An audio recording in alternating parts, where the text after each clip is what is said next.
Welcome to Western Window. I am here with Western alumnus Chris Isenberg, who is representing the class of 1988.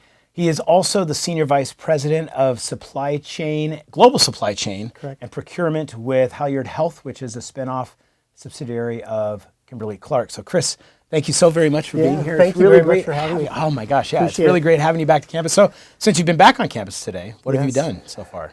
It was great. I had a chance to start the day at Tony's Coffee, so I was here a little bit early and had a chance to start there. Just looking around campus, seeing some of the places where my wife Sharon and I lived when we were both going to school here, and then had a chance to look at some of the new statue exhibits on campus. Oh, the different art that are on new. campus. Yeah, it's Oh, wonderful. Yeah. Fantastic. So did you meet Cher here? Yeah, we did. Yes, we met in Mathis Hall. Oh, Yeah. wow. Married 26 years now. Holy Yeah. cow, congratulations. Thank you. Good. So supply chain management, for those who don't understand what supply chain management may be and what procurement is, could you explain a little bit Of about course. So any company that's product-based, so Halyard Health, we do things like prevent infection, speed recovery, and eliminate pain.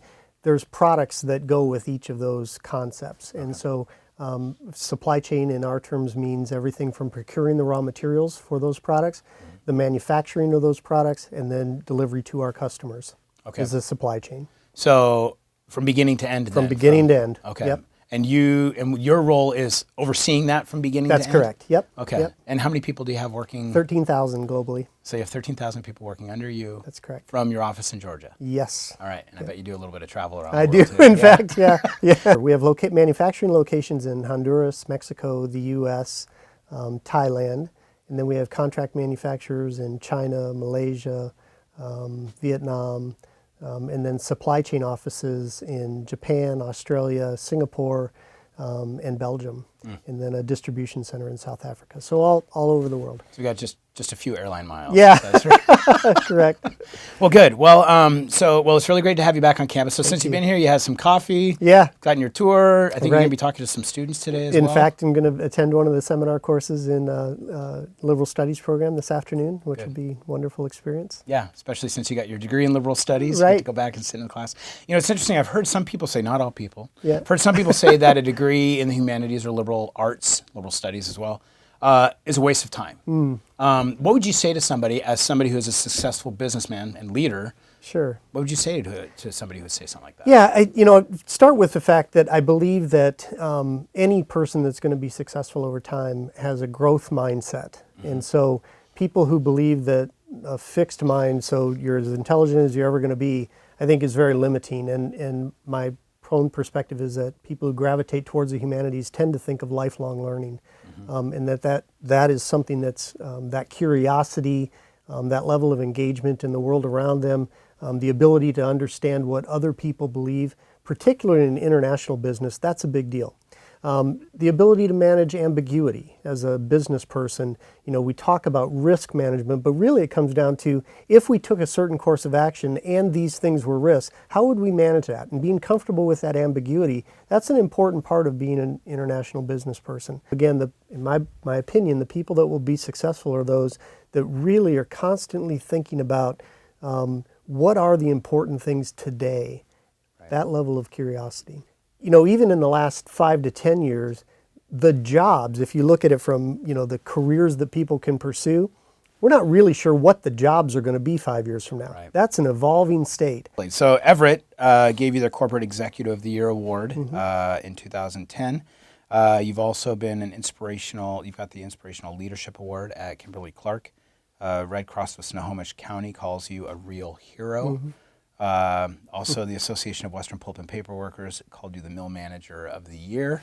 The list goes on. You've really overseen an awful lot of people. You've received a lot of awards. Obviously, you're very well respected as a leader. What would you say to students who are here at Western who are looking at going out into the world as a leader? I would say, first of all, that concept of lifelong learning. I would say my opinion is that being a good listener is probably more important than being a good speaker. I'm never going to overwhelm anybody with my ability to project a concept. I feel like I'm pretty good at listening, knowing what the right questions are. And I think the final thing I'd add is that, and it's a quote I read just recently, that becoming is more important than being. that thought that you're constantly working on self-improvement. So every interaction that I have, from a work perspective or even in my personal life, I like to cycle, so I still race bikes. I'm constantly looking for feedback on what I could do different and better to improve either that interaction or that outcome. And I think people that demonstrate that comfort with themselves to be going into any circumstance with what can I learn from it versus not always what do I need to bring to it, to me is just a very healthy way to go about things. And then the final thing I'd add is living your life, whatever that life path takes you, in a powerful way. Really seeing yourself as controlling more than you don't control, and living in a way where you feel comfortable with all the decisions and the results that occur from that. I would say that my own experience, and I've had opportunity to visit other college campuses, that sense of connection to individual students is very strong at Western. Professors here want to know their students, not just 400-person classrooms. And I think that sense comes through a lot more strongly at Western than maybe other choices. It's hard to look past the beauty of this region. It's a fantastic place. The size is such that it's manageable. As a person who's becoming an adult and living outside of the house for the first time, that's a big deal. Sure. And I think that on all of those areas, Western is really top notch. Yeah, absolutely. Thank you. Chris Isenberg, class of 1988 from Western Washington University, who is the Senior Vice President of Global Supply Chain and Procurement at Halyard Health, which is a spinoff of Kimberly-Clark. Have fun mountain biking Galbraith Mountain today. Right on. By the way. Yeah, that's really great. Thank you so much. Chris. Yes. Really nice meeting you. And you. All right, Thanks.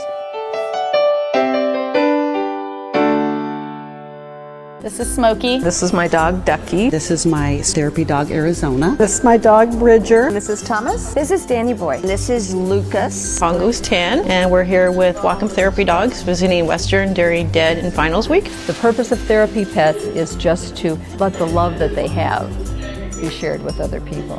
I get when I'm here is that people really appreciate and enjoy it. People that I watch here come who've either just had a